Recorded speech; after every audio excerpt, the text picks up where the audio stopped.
Hi, this is your dietitian Anuradha. Healthy ego. You heard me right. A healthy ego is actually one of the most misunderstood things in personal growth.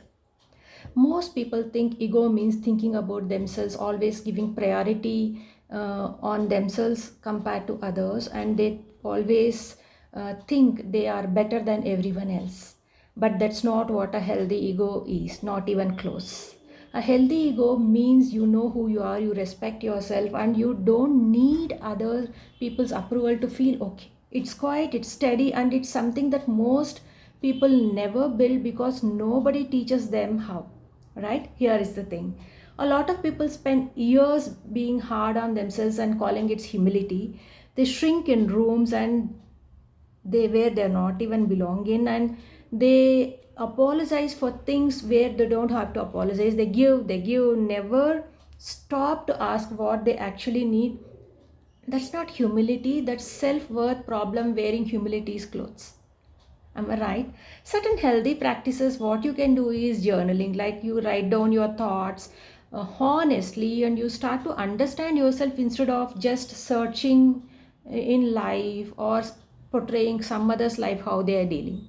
Spending in time in nature, spending time in nature, you step away from the noise. Something about being, outside reminds you that you are part of something bigger than your problems, right? Connecting with good people, so always it uplifts the optimism. What we say, you sit with people who actually see you, read conversation with people, and who does not more than yourself care, does not more than your self-worth than any amount of alone time thinking.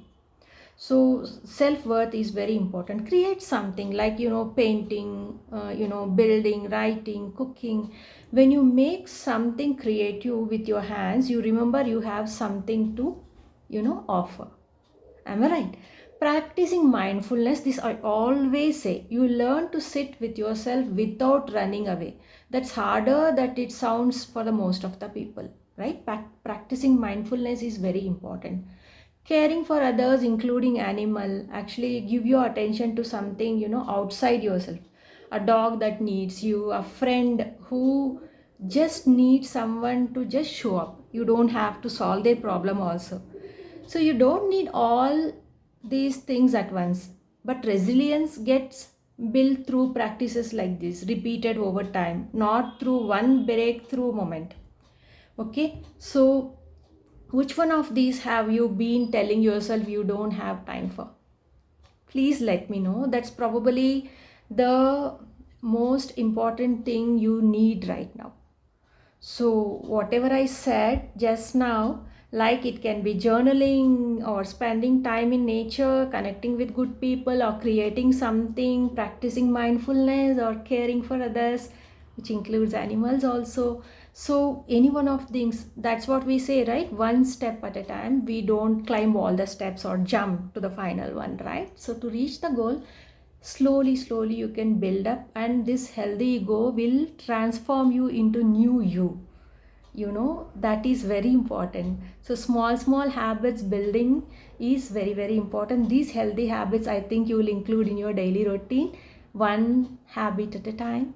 You will do it. Yeah, all the best.